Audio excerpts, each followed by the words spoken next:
30 April تک 100 دن. ان 100 دنوں میں کیا ہوگا؟ کیونکہ وائبز بہت آ رہی ہیں. وائبز یہ آ رہی ہیں کہ یہ سارے کا سارا سیناریو تبدیل کرنے کا ارادہ ہے، کیونکہ کچھ پلس لی گئیں، کچھ انٹیلیجنس اداروں سے رپورٹس لی گئیں، اور سارا ڈیٹا کلیکٹ کرنے کے بعد وہ اس نتیجے پہ پہنچے ہیں کہ ایز اٹ از اسٹیٹس کو نہیں چل سکتا. اور فیلڈ مارشل سے کہا گیا ہے کہ جناب اگر آپ نے کوئی آگے بڑھنا ہے تو کم از کم یہ جو اس وقت آپ نے سیاسی شطرنج کی بساط بچھائی ہوئی ہے یہ نہیں ہو سکتی. یہ مہرے آگے پیچھے کرنے پڑیں گے، کچھ کو ہٹانا پڑے گا، کچھ کو لانا پڑے گا، یہ سارا کچھ. اور کم از کم اور نہیں تو فیس تبدیل کرنے پڑیں گے. اس چیز کا اندازہ پیپلز پارٹی کو بھی ہو گیا اور مسلم لیگ نون کو بھی ہو گیا، اور ادھر پاکستان تحریک انصاف تو اپنا کام کر ہی رہی ہے. تو جو ریسرچ اور جو بریفنگز ہوئیں مدھم روشنیوں میں، یہ تو روشنی تیز ہے نا، مدھم روشنیوں میں، تو اس میں یہ کہا گیا کہ بجائے اس کے کہ یہ مومنٹم بڑھتا جائے اور ہم 0-0-0 ہوتے جائیں، کیونکہ ہمارا وزن جو ہے پولیٹیکل نیریٹو یہ بنانے میں ساری ٹیم ناکام ہو گئی ہے، یہ جتنے بھی آپ کے پلیئرز تھے. پھر یہ کہ آپ حضور کا سارے کا سارا جھکاؤ جو ہے وہ آل شریف کی طرف ہے. تو سر یا تو ہم سب اپنے آپ کو بچا لیں اور کچھ چہرے تبدیل کر دیں، اور یا پھر یہ سارے کا سارا معاملہ اسی طرح چلتا رہے گا اور یہ کولیپس کر جائے گا. اور یہ کھل کر بات ہوئی کہ یہ جتنا کچھ بھی اب تک کھڑا ہے سارا، یہ سارے کا سارا پاور ڈاکٹرائن اور خوف و ہراس کی بیس پہ کھڑا ہے. لیکن اب وہ بھی ختم ہوتا جا رہا ہے. اب لوگ اس طرح سے، اور دوسرا یہ کہ جو اپوزیشن ہے وہ یونائٹ ہوتی جا رہی ہے. اب عمران خان اکیلا نہیں ہے، اس نے بھی کچھ کارڈز کھیلے ہیں. اچغزئی صاحب کو لے آئے، راجہ ناصر عباس کو لے آئے، سردار مینگل صاحب آ گئے، باقی آ گئے آہستہ آہستہ. وہ یہ کہا جا رہا تھا نا سولو فلائٹ، اب سولو فلائٹ نہیں ہے. اس لیے آپ ذرا تھوڑا سا ہوش کریں. تو اس میں ہوا یہ ہے کہ انہوں نے گو ہیڈ دے دیا. اب دل سے دیا یا کیسے دیا اس کے بارے میں تو کوئی نہیں جانتا، لیکن انہوں نے کہا ٹھیک ہے جی آپ ذرا کر کے دکھائیں. تو اس میں ایک تھا کہ اکانومی کی ٹیم تبدیل کر دی جائے، کہ پچھلے دنوں آپ کو پتہ نا آیا کہ جی سارا مسئلہ تو وزیر خزانہ کا ہے اور ان کا ہے، ٹھیک ہے. اور انہوں نے جب یہ تو انہوں نے کہا کہ جی اس کا پھر وزیر خزانہ بھی میدان میں آ گئے، کیونکہ وزیر خزانہ کے پاس تو شبر رضا زیدی سے زیادہ میٹیریل ہے. انہوں نے بھی بتا دیا کہ جناب سارا کچھ تو آپ کروا رہے ہیں، مجھے تو صرف IMF کے لیے رکھا ہوا ہے آپ نے. تو انہوں نے مل اونرز کو بھی بتا دیا، کارخانہ داروں کو بھی بتا دیا، چیمبرز والوں کو بھی بتا دیا. اب جاگتے رہنا ساڑھے تین رہنا. اب یہ کرنا چاہ رہے ہیں. اب آپ مجھے یہ بتائیں کہ کیا شہباز شریف صاحب کو ہٹانے سے، اگر شہباز شریف کو ہٹاتے ہیں تو ان کے پاس کیا آپشن ہے؟ صابر بھائی اس کے نا دو حصے ہیں. ایک تو یہ ہے کہ انہیں پرابلم کس چیز کا ہے، اور دوسرا یہ ہے کہ ان کے دماغ میں سلوشن کیا ہے. پہلے آ جائیں پرابلم کس چیز کا ہے. پرابلم انہیں یہ ہے کہ پاکستان میں نا جو بھی بڑا پولیٹیکل نعرہ لگا ہے نا وہ کسی نہ کسی دن پورا ضرور ہوا ہے، چاہے وہ سال لگے، 2 سال لگے، 4 سال لگے، 10 سال لگے.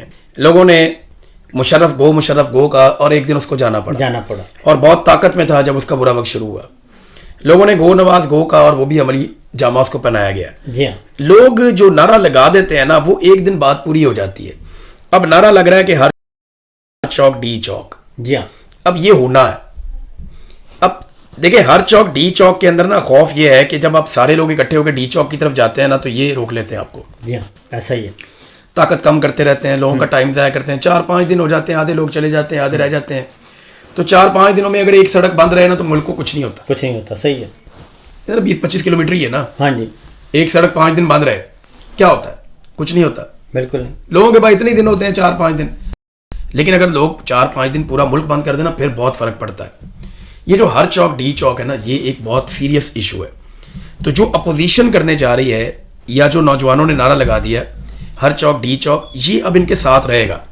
یہ تلوار لٹکتی رہے گی. فرض کریں یہ ابھی نہیں کر پاتے, ہو سکتا ہے سال بعد ہو جائے, 2 سال بعد ہو جائے, کیونکہ لوگوں کے دماغوں میں ایک نئی چیز آ گئی ہے کہ یہ بھی کیا جا سکتا ہے اور یہ ہونا ہے. ایک دن اسٹیبلشمنٹ کو یہ فیس کرنا پڑے گا, اس کا سامنا انہیں کرنا پڑے گا. تو یہ چیز ہمیں, اگر 8 فروری 2026 یہ ان کا کوالیفائنگ راؤنڈ ہے, اس میں یہ کوالیفائی کریں گے یا کوالیفائی نہیں کریں گے.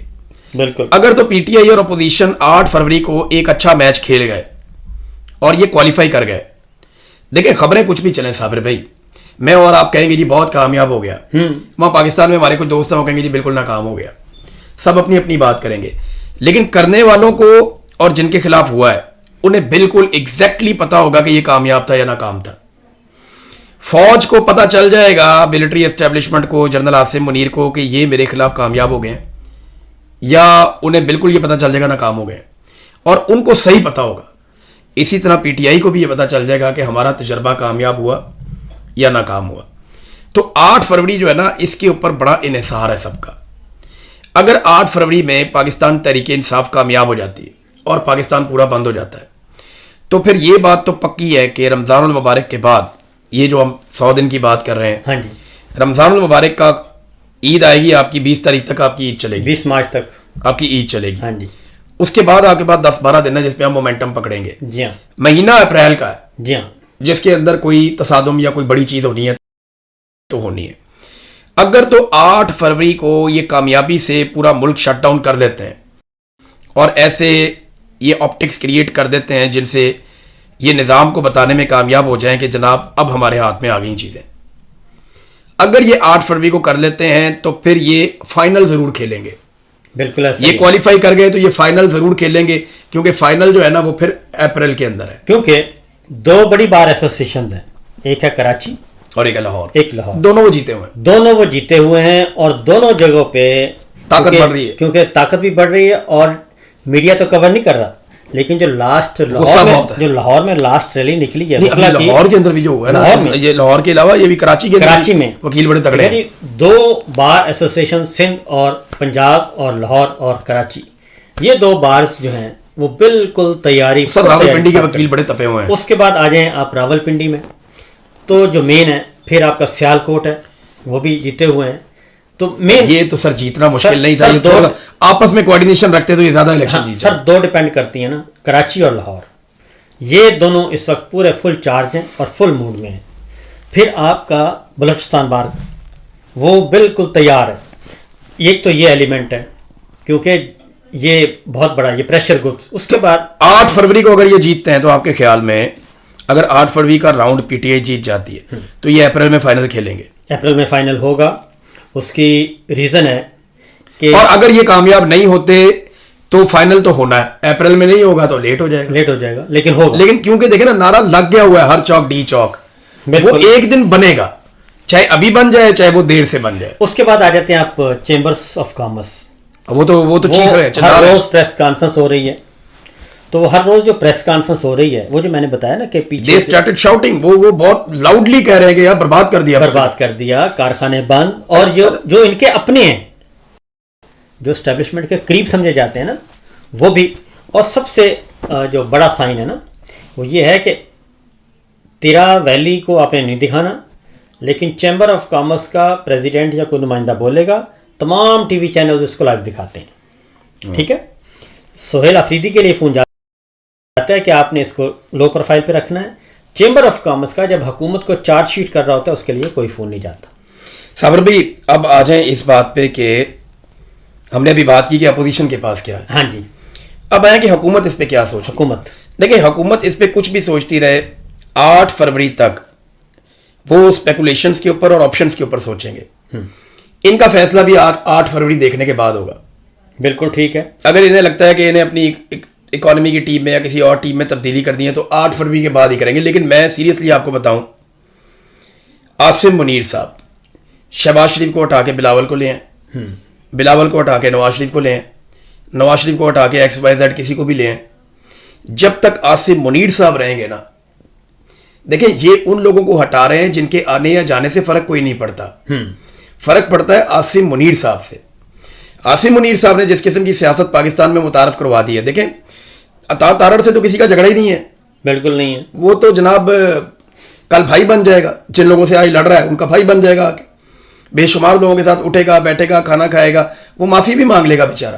مسئلہ تو احمد شریف سے ہے کہ یار آپ کا تو یہ کام نہیں تھا کہ آپ گالیاں دیتے بیٹھ کے, انجینئر صاحب آپ معاملہ کہاں سے کہاں لے کر چلے گئے, زیادتی کر رہے ہیں آپ. تو اسی طرح نا یہ جو ابھی جو فنکار اب میدان میں آپ کو نظر آتے ہیں نا بیچارے, یہ سارے وہ کریکٹرز ہیں جو آئے اور گئے. اصل جو کریکٹر ہے وہ عاصم منیر صاحب کا اور ان کے چند ساتھیوں کا ہے. جی ہاں, وہ 1+3 1+4 جو بھی ہے یہ ان کا ہے پنگا سارا. اگر پاکستان میں اکانومی نہیں چل رہی تو اس کے پیچھے معاشی ٹیم کا قصور نہیں ہے. نہیں ہے. پاکستان میں استحکام نہیں آ رہا, اور استحکام نہ آنے کے پیچھے پاکستان کی ملٹری اسٹیبلشمنٹ کی یہ سوچ ہے کہ ہم نے عوامی مینڈیٹ کا احترام نہیں کرنا, ملٹری لیڈرشپ. ہاں جی. اب دیکھیں طریقہ ایک ہی ہے, طریقہ ایک ہی ہے. یہ اگر ہار جائیں فرض کریں 8 فروری کو, اور حکومت یہ سوچے کہ وہ تبدیلیاں لے کر آئے گی, آپ میرے سے نا سادہ کاغذ پہ لکھ لیں صابر بھائی, وہ تبدیلیاں ان کو 1 ہفتہ ڈیلیور کریں گی. صرف 1 ہفتہ خبروں میں چل جائے گا کہ یہ بدل دیا, یہ بدل دیا, یہ بدل دیا, اور اس کے بعد ان کی پھر ایسی تیسی پھرنا شروع ہو جائے گی. بالکل ایسے. خزانہ ان کا خالی ہے, قرضے انہوں نے بھرمار کر لی ہے, ایکسپورٹس ہے نہیں, کچھ بھی ان کے پلے نہیں ہے. سیاحت کوئی پاکستان میں آنے کے لیے تیار نہیں ہے, سرمایہ کاری کے لیے تیار نہیں ہے. میں یہی کہہ رہا تھا کہ ابھی ایک ایوان صدر میں پروگرام ہوا, اس میں بلاول بھٹو نے ایک بریفنگ دی. یہ کنویں سے پانی نکالنے والی بات ہے, سادہ بات. ہاں, اس نے بریفنگ دی ہے. اب اس بریفنگ کو جو مریم صاحبہ کے قریب ترین لوگ ہیں نا, وہ اس بریفنگ کو لے کے یہ کہہ رہے ہیں کہ جناب یہ بلاول نے بریفنگ کیوں دی ہے, یہ بلاول نے کس حیثیت میں بریفنگ دی ہے. یعنی وہ کہتے ہیں کہ آپ بلاول صاحب انڈائریکٹلی, کیونکہ ڈرتے بھی ہیں نا, اسلام آباد میں بیٹھے ہیں نا, کھل کے بات بھی نہیں کرتے, صرف وہ یہ کہنا چاہ رہے ہیں کہ بلاول کے پیچھے بھی یہ بھائی لوگ ہیں. نہیں تو یہ ابصار عالم تو نواز شریف کا خاص آدمی ہے نا جی, تو ابصار عالم کیوں بلاول کی تعریفیں کر رہا تھا یہ بھی سمجھیں آپ. دیکھیں میں آپ کو ایک چیز بتاتا ہوں, ان سب کا سروائیول اس میں ہے, چاہے یہ کچھ ہمارے دانشور بھی ہیں بیچارے, کچھ سرکاری ملازم ہیں سابق. حالانکہ دیکھیں پیمرا کی نوکری ابصار عالم کو نواز شریف نے دی تھی, لیکن وہ بلاول کی تعریفیں کر رہا ہے. وجہ پتہ کیا ہے, وہ یہ کہتے ہیں کہ ہر اس چیز کو اٹھاؤ جس سے عمران خان کو ہم کسی طرح روک سکیں, جو اٹھنے والی ہر چیز وہ کہتے ہیں جی عمران خان کو کسی طرح ہم نے روکنا ہے, کچھ بھی ہو جائے. یہ دیکھیں پاکستان میں 2 پولیٹیکل پارٹیز ہیں صاحب بھائی, ہم بلا وجہ نا 5 6 7 8 10 15 کہتے ہیں, 2 ہیں. ایک پولیٹیکل پارٹی ہے پرو عمران, ایک پولیٹیکل پارٹی ہے اینٹی عمران. نہ کوئی پیپل پارٹی, نہ کوئی نون لیگ, نہ کوئی فلانی پارٹی, نہ ڈمکانی پارٹی, نہ کوئی نویں پارٹی, نہ کوئی پرانی پارٹی. پارٹیاں 2 ہیں پاکستان میں. ایک پارٹی ہے پرو عمران خان, ایک پارٹی ہے اینٹی عمران خان. یہی پاکستان کی حقیقت ہے, اس کو پہچان لیں. کوئی بیچارہ دیکھا نا, میں نے پیپلز پارٹی اور PMLN کو اتنی پپیاں جپیاں کرتے ساری زندگی نہیں دیکھا, اب تو لیکن وہ اتنے قریب آ گئے ہیں کہ کبھی نون لیگ بھی آپس میں اتنے قریب نہیں تھے جتنے پیپلز پارٹی نون لیگ کے قریب آ گئی. بالکل ایسا ہی ہے. کبھی پیپلز پارٹی کے لوگوں کا آپس میں ایسا عشق نہیں تھا جیسا ان کا نون لیگ کے لوگوں سے ہو گیا. ہم نے دیکھا یہ احمد ولی خان کو, میں نے یعنی یہ جو باچا خان کی اولاد ہے, میں کبھی سوچ بھی نہیں سکتا تھا کہ یہ تلوے چاٹے گی, لیکن میں نے دیکھا کہ باچا خان کا جو نظریہ ہے وہ شارع دستور پہ رکھ کے احمد ولی خان نے ایک سینٹ کی نشست کے لیے بیچ دیا. اور معاملہ کیوں ہے, اس نے کیوں بیچا, اینٹی عمران خان. احمد ولی خان کا سب سے بڑا پرابلم اس وقت اسٹیبلشمنٹ نہیں ہے, اس کا سب سے بڑا پرابلم گورننس بھی نہیں ہے, آپریشن بھی نہیں ہے, اس کا پرابلم جیل میں بیٹھا ہوا آدمی ہے. تو ان سارے لوگوں کو جو اکٹھا کیا ہے وہ ایک آدمی نے کیا ہے, اس کا نام عمران خان ہے. عاصم منیر کا پرابلم PTI سے تو نہیں ہے, وہ تو خود کہتا ہے, وہ کیا نام ہے اس کا, وہ جو ہے مونچھوں والا مروت خود کہتا ہے, وہ یہ کہتا ہے کہ علی امین گنڈا پور سے, بیرسٹر گور سے, میرے سے, ہم سب سے بہت خوش ہے عاصم منیر. مروت نے کہا مروت والوں سے تو بہت خوش ہے عاصم منیر. تو یہ کون سی پارٹی کے ہیں, یہ PTI کے نہیں ہیں. عاصم منیر صاحب کو PTI بری نہیں لگتی, ان کو بھی خطرہ عمران خان سے ہے. تو آج پاکستان میں 2 پولیٹیکل سوچیں ہیں, 2 پولیٹیکل پارٹیز ہیں, ایک پرو عمران خان, ایک اینٹی عمران خان. صحافی بھی اس میں دو حصوں میں تقسیم ہے. اور صابر بھی اگر آج کوئی صحافی یہ کہتا ہے نا کہ وہ نیوٹرل ہے تو جھوٹ بولتا ہے. کوئی آپ مجھے ایک بندہ بتائیں آج کوئی نیوٹرل نہیں ہے, یا وہ پرو عمران خان ہے یا وہ اینٹی عمران خان ہے. بلکہ یوں کہیں کہ یا عاصم منیر کے ساتھ ہیں یا عمران خان کے اچھا ساتھ. عاصم منیر کہنا بھی زیادتی ہے. عاصم منیر صاحب کا اتنا ایک بیچارے سرکاری ملازم کا اتنا قد نہیں ہوتا کہ آپ لیڈر کے سامنے اس کو کھڑا کر دیں, اور اتنے بڑے لیڈر کے سامنے.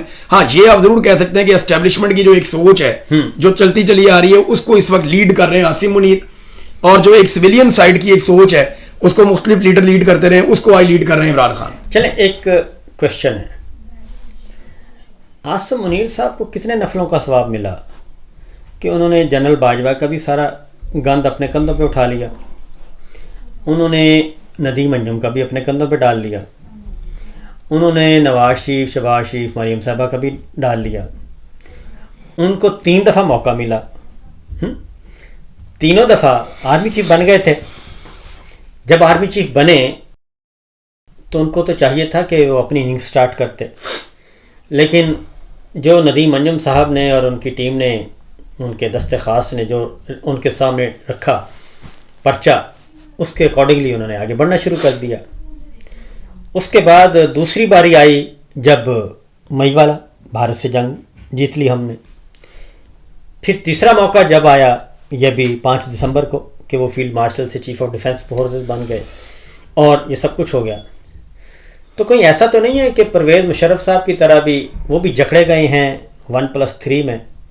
اور کیونکہ ایک آپ کو پتہ میری اور آپ کی ایک ملاقات ہوئی تھی ایک انتہائی نیک بزرگ آدمی سے, تو انہوں نے کہا تھا کہ کیونکہ وہ خیر خواہ بزرگ آدمی تھے نا, اس لیے صوفی تھے, تو انہوں نے کہا کہ ہو سکتا ہے ان تک سچ نہ پہنچ رہا ہو. مارجن نکال لیتے ہیں لوگ, لیکن دیکھیں صابر بھائی سچ تک نا, اگر سچ آپ تک نہیں پہنچ رہا نا تو آپ کو سچ تک پہنچنا چاہیے, آپ کی ذمہ داری ہوتی ہے کچھ. میں ایک چیز آپ کو عرض کرتا ہوں کہ دیکھیں یہ قدرت جب آپ کے خلاف ہو جاتی ہے نا, یا رسوائی آپ کے مقدر میں لکھ دی جاتی ہے, تو ضروری نہیں ہے کہ آسمان سے کوئی فرشتہ ڈنڈا لے کر آئے اور آپ کے سر میں مارے. نہیں, رب آپ کی ماتی مار دیتا ہے. جی ہاں, یہی مشرف کے ساتھ ہوا. مشرف کا ہر فیصلہ اس کے اگینسٹ جانا شروع ہو گیا, اور جب اللہ رب العزت کا آپ پہ فضل ہو جاتا ہے نا, ہاں جی, تو آپ کی غلطیاں آپ کو ڈیلیور کرنا شروع کر دیتی ہیں. بالکل. عمران خان کے کیس میں ہم نے دیکھا نہیں, ہاں جی, عمران خان صاحب نے اپنے منہ سے کہا میرے سے یہ غلط ہو گیا, یہ غلط ہو گیا, یہ غلط ہو گیا, ان کی غلطیاں بھی ان کو ڈیلیور کر گئیں. اور یہ بڑی پھونک پھونک کے پلاننگ کر کر کے انہوں نے جو ایک ایک چیز کی وہ الٹی ان کے گلے پڑنا شروع ہو گئی.